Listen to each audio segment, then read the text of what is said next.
अस्सलामुअलैकुम। तो आज की जो वीडियो है इसमें हम लॉन्ग क्वेश्चन को डिस्कस करेंगे। तो जो पहला लॉन्ग क्वेश्चन है वो है व्हाट इज़ पीडीए।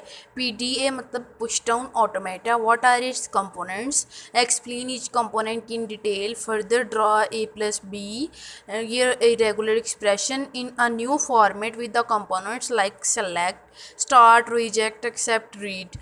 तो अब हमने ये देखना है, सबसे पहली जो बात है लॉन्ग क्वेश्चन की वो है PDA. What is PDA? PDA is abbreviated as push down automata. Push down automata।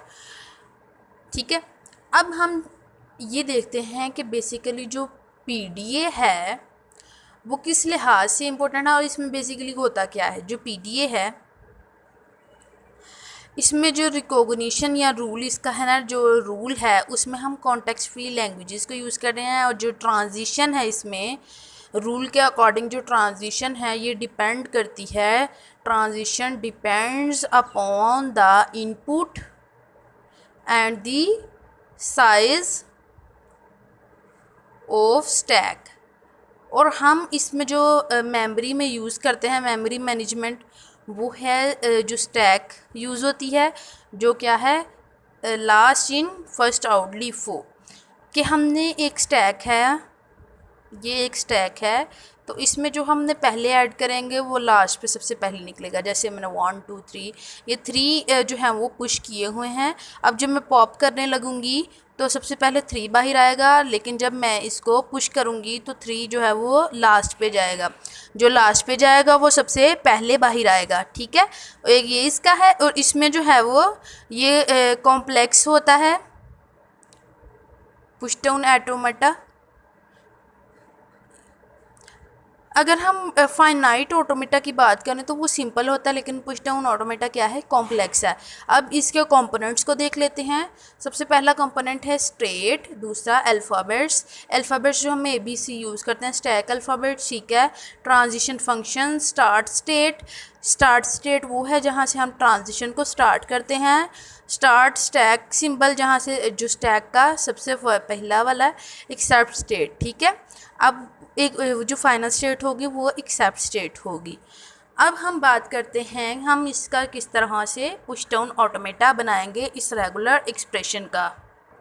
सबसे पहले हम रेगुलर एक्सप्रेशन को लिख लेते हैं जो हमें क्वेश्चन में गिवन था। तो उसमें यह है कि a plus B asterisk A plus B asterisk. तो मैं इसको उस पर लिख लेती हूँ।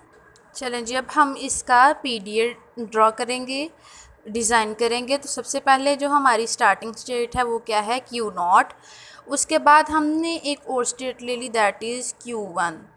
अब हमारे पास जो पहली कंडीशन है उसमें है a प्लस बी, और ये क्लीन का मतलब ये है कि ये कॉन्टीन्यूसली वर्क करता रहेगा। तो हमने क्या किया कि ये a b है ना, तो हमने a को ऐसे और b को ऐसे।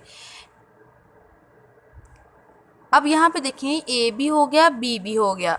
अब कॉन्टीन्यूसली इसको रन आउट करवाने के लिए यहाँ पे देखें कि मैंने इस पे Q0 पे जो है वो B को सेल्फ लूप करवा दिया। अब अगर देखा जाए तो हमारे पास A दैट इज़ कॉन्टीन्यूस। अब यहाँ पे देखें तो अब हमने 2 A जो हैं वो बनाने हैं। तो एक ये A एंड देन इस स्टेट में भी हम एक A ऐड करवा देते हैं। इस स्टेट का नाम रखते हैं Q2। अब यहाँ पे देखें A एंड इसको हम B कर देते हैं सेल्फ लूप। तो हमारे पास इन रिज़ल्ट क्या आया, AB A B। अच्छा, अब यहाँ पे ये जो प्लस यूज़ हुआ है इसका मतलब है और, या A आएगा या B आएगा। ठीक है, तो हमने सेल्फ लूप के ज़रिए इसको जो है वो हासिल कर लिया है। अब ये था हमारी इसकी डायग्राम PDA की, ये हमने डिज़ाइन कर लिया इसका पुश डाउन ऑटोमेटा। अब हम क्या करते हैं, इसको डिज़ाइन कर लेते हैं। जैसे ये देखें, इस स्टेप को देखते देखते आपने ये बनाना है। सबसे पहला स्टेप क्या है, स्टार्ट। अब यहाँ पे देखें तो क्या होगा कि ये जो स्टेट है ये हम रख लेते हैं रीड 1, इसका नाम रख लेते हैं रीड 1, तो मैंने इसका नाम रख दिया रीड 1। अब आगे देखिए, तो ये मैंने दूसरी जो स्टेट है इसका नाम क्या रख दिया,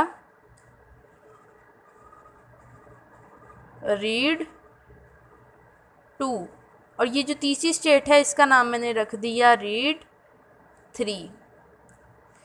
अब यहाँ पे जो मेरे पास थी स्टेट्स उनका मैंने नाम रख दिया Q0, Q1, Q3। अब रीड 1, रीड 2 और रीड 3 हमने जिस तरह क्वेश्चन में पढ़ा तो उन्होंने बोला कि आपने जो है वो स्टेटमेंट को रीड भी करना, स्टार्ट करना है, रीड करना है, एंड देन रिजेक्ट और एक्सेप्ट वाला सारा जो है वो आपने फिनोमेना करना है। तो हम ये वही पुश डाउन ऑटोमेटा बना रहे हैं। अब यहाँ से देखें तो हमारे पास यहाँ से क्या था कि हमने स्टार्ट किया और यहाँ पे क्या था ए इन रिज़ल्ट हमारे पास Q3 पे आ रहा है A दैट इज़ एक्सेप्टेड, क्योंकि यहाँ पे 2 A थे ना, तो 2 A हमें मिल रहे हैं।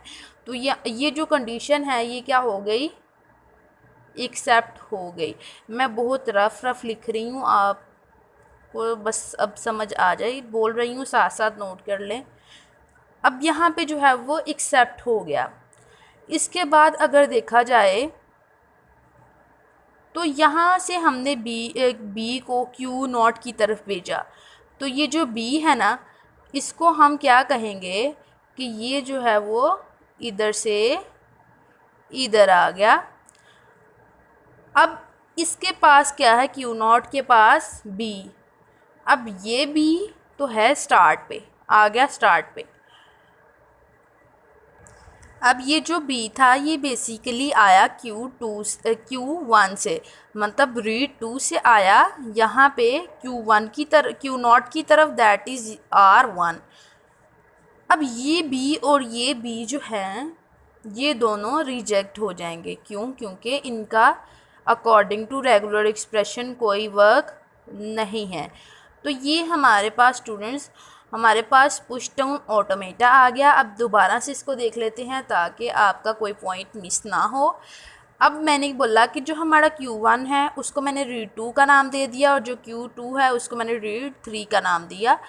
अब यहाँ पे देखें तो ये हमारे पास रीड 2 और रीड 3 है, ठीक है, ए। अब यहाँ पे भी A है और यहाँ पे भी A है।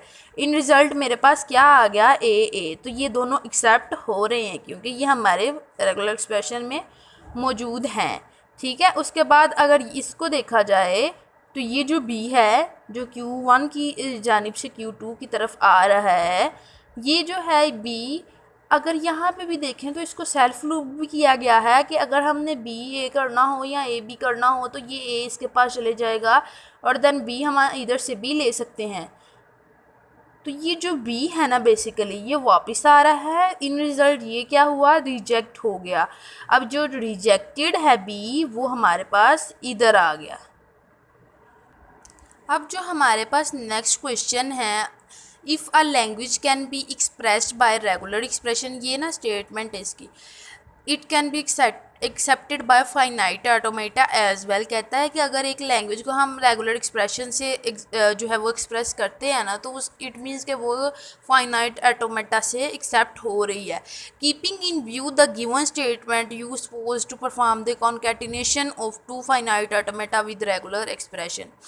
अब हमारे पास 2 रेगुलर एक्सप्रेशंस हैं, इनके हमने फाइनाइट ऑटोमेटा बनाने हैं, ठीक है। सबसे पहले हम ये बनाएंगे, उसके बाद इसका ट्रांजिशन टेबल बनाएंगे। ये भी क्वेश्चन उसी पेपर का है और ये भी ये जो स्टेटमेंट है ना ये भी बस उससे R1 की जो वैल्यू है वो चेंज दी है, that is equal to A plus B asterisk B, और जो R2 है ना उसकी वैल्यू यही है रिसेंट क्वेश्चन वाली, A plus B asterisk A plus B asterisk. अब हमने इसकी क्या करनी है, कॉन्केटिनेशन करनी है। अब इसमें हम क्या करेंगे कि ये जो है R1, इसमें हमारे पास कितने अल्फ़ाबेट्स हैं, 2, A और B। अब हम इसको जो है सबसे पहले इसको बनाते हैं, मैं अलग अलग से बना के आपको पूरा समझाऊंगी। तो हमने 2 स्टेट्स बना ली, that is Q0 and then Q1। अब यहाँ पे देखें तो ये जो Q0 है ये अगर A इसके पास मौजूद हो, अगर इसके पास सेल्फ लूप करवा दिया जाए ए को एंड देन ये ट्रांसमिट कर दे बी को, ठीक है।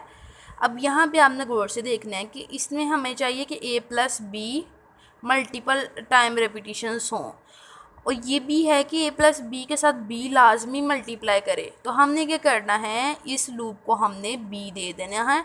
अब जो भी रेपिटिशंस होंगी ए बी के साथ बी जो है वो मल्टीप्लाई हो जाएगा, मतलब उसके साथ बी आना चाहिए ना। अब ए से ट्रांसफ़र हो गया बी, ट्रांजेक्ट हो गया ए क्यू नॉट की तरफ। अब देखें तो हमारी स्टेट फुलफिल हो रही है, ए बी उसके साथ बी मल्टीप्लाई हो रहा है, फिर ए बी उसके साथ फिर से बी मल्टीप्लाई हो रहा है। इधर से स्टार्ट करें तो ये देखें ए बी और उसके साथ बी मल्टीप्लाई इधर से हो जाता है, एंड देन ए बी उसके साथ फिर से हो रहा है। ये हमने एक का कर लिया, ठीक है, फाइनाइट ऑटोमेटा बना लिया। अब हम दूसरी का बनाते हैं कि उसमें किस तरह से बनेगा। तो मैंने स्टेट्स ले ली तीन स्टेट ले ली, that is P not, P1 and P2। अब मुझे क्या बनाना है, A प्लस बी स्टार पहले ही बना हुआ है, ठीक है। तो इसी कंडीशन को फॉलो करते हुए मैंने क्या बना दिया, B को मैंने किया सेल्फ लूप, मतलब B मेरे पास आ गया। अब मैं कर देती हूँ A को P1 की तरफ ट्रांजेक्ट एंड देन A, और इसने B इसको ट्रांजेक्ट करवा दिया। अब देखें ए बी, ठीक है, ए बी, ठीक है। अब यहाँ से क्या होगा कि ये तो मेरे पास आ गया, अब मुझे चाहिए डबल ए। अब मैं क्या करूँगी, इधर से इधर ट्रांजेक्ट करवा दूँगी डब ए। तो यहाँ पे देखें ए बिल्कुल दुरुस्त है, बिल्कुल कंडीशन पे फॉलो कर रहा है। उसके बाद हमारे पास आ गया ए बी स्टैरिक, तो मैं इस पे दोनों को सेल्फ लूप करवा दूंगी ए बी को। तो यहाँ पे देखें स्टूडेंट्स कि हमारे पास जो है वो पूरा का पूरा एक्सप्रेशन जो है वो फॉल कर रहा है इस ऑटोमेटा पे। यहाँ पे देखें ए बी, अब देखें ए बी आ गया, मल्टीपल टाइम तो रिपीटिशंस हो सकती हैं, फिर डबल ए और ये ए, उसके बाद हमने ए बी, तो ये ए कभी इससे ए आज ये जो है वो ए बी इधर से हो जाएगा। अब मैंने दोनों को बनाया, अब इन दोनों को कॉन्कैटिनेट करते हैं। अगर इन दोनों को हम इकट्ठा करना चाहें तो हम इसमें एक एम्प्टी स्ट्रिंग डाल सकते हैं, दैट इज़ एप्सिलॉन। तो इन दोनों को हमने अटैच करने के लिए क्या डाली, एप्सिलॉन, मतलब एम्प्टी ट्रांजैक्शन करवा दी मैंने इधर, ठीक है। तो मुझे उम्मीद है कि आपको ये क्वेश्चन यहाँ तक तो समझ आ गया होगा। अब हम इसका एक ट्रांजिशन टेबल देखेंगे। अब जी ये मेरे पास डायग्राम है और ये मेरे पास ट्रांजिशन टेबल है। अब हम क्या करेंगे कि इसको देखेंगे, ईच स्टेट को देखेंगे। हमारे पास टोटल 5 स्टेट्स हैं, ठीक है, Q0 Q1 P0 P1 P2, Q0 Q1 P0 P1 P2, ठीक है। अब हम इसको इस टेबल में किस तरह इम्प्लीमेंट करेंगे, ये इनपुट A है और ये इनपुट B है और ये एप्सिलॉन है, ठीक है। अब यहाँ पे देखेंगे कि जो A इनपुट है वो Q0 में हो रही है, जी हो रही है ये सेल्फ लूप की मदद से। और अगर देखा जाए तो Q0 पे B इनपुट हो रही है, जी हो रही है, बिल्कुल हो रही है। अब ये जो B इनपुट है Q0 से वो कहाँ पे हो रही है, Q1 पे, लेकिन जो A इनपुट है वो किस पे हो रही है, Q0 पे। ये देखें A की Q0 पे ही हो रही है और जो B है उसकी Q1 पे हो रही है, ठीक है। अब यहाँ पे देखें जो Q1 है, Q1 A इम्प्लीमेंट कर रहा है Q0 की तरफ, और जो है B वो क्या उसने सेल्फ लूप करवाई हुई है, तो Q0 पे Q1 पे क्या हो गई, B की सेल्फ लूप हो गई। यहाँ तक मुझे लगता है आपको क्लियर हो रहा होगा। अब यहाँ से क्या है P0, ये जो P0 है, अब इसमें क्या हो रही है, A की जी ट्रांजैक्शन हो रही है B1 की तरफ, ट्रांजिशन हो रही है किसकी तरफ, P1 की तरफ। ये देखें A इधर को जा रहा है, ठीक है, P1 की तरफ। फिर अगर P0 पे देखा जाए B की हो रही है P1 पे। अब ये देखें P0 पे B की सेल्फ लूप चल रही है। उसके बाद अगर P1 की बात की जाए तो P1 पे जो A की है वो हो रही है P1 से A पे। ये देखें that is P1 to P2। P2 पे हो रही है ना, तो इसलिए हम P2 लिखेंगे। उसके बाद अगर हम B को देखें तो P1 पे हमारी जो B है वो P0 की तरफ जा रही है, ये देखें इधर को जा रही है। तो P2 की बात की जाए तो यहाँ पे हमने जो इनपुट की है वो P2 की ही तरफ रह रही है, दोनों ही सेल्फ लूप करवाई हुई है। तो अगर आपको अभी तक कोई क्वेश्चन समझ नहीं आया तो आप कमेंट सेक्शन में मेंशन करें, मैं आपको उधर से समझा दूंगी, ठीक है। पहली बात मैंने बताया इस तरह से कि सबको ही समझ आ जाएगी। अब एक बात रह गई है इधर एप्सिलॉन की। एप्सिलॉन की ट्रांजिशन सिर्फ और सिर्फ Q1 से P0 की तरफ जा रही है। तो यहाँ पे जो Q1 है उधर एप्सिलॉन की ट्रांजिशन हो रही है, उसके अलावा कहीं भी नहीं हो रही है, सारी जो है वो एम्प्टी हैं।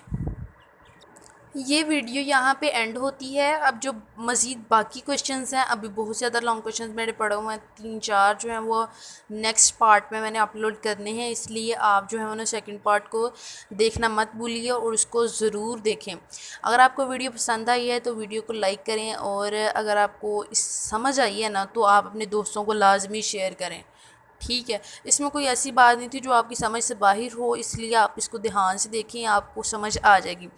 अगर आपको वीडियो अच्छी लगी है तो चैनल को लाजमी सब्सक्राइब करें ताकि इसके नेक्स्ट वीडियोस आप तक पहुंच सकें। मिलते हैं अगली वीडियो में।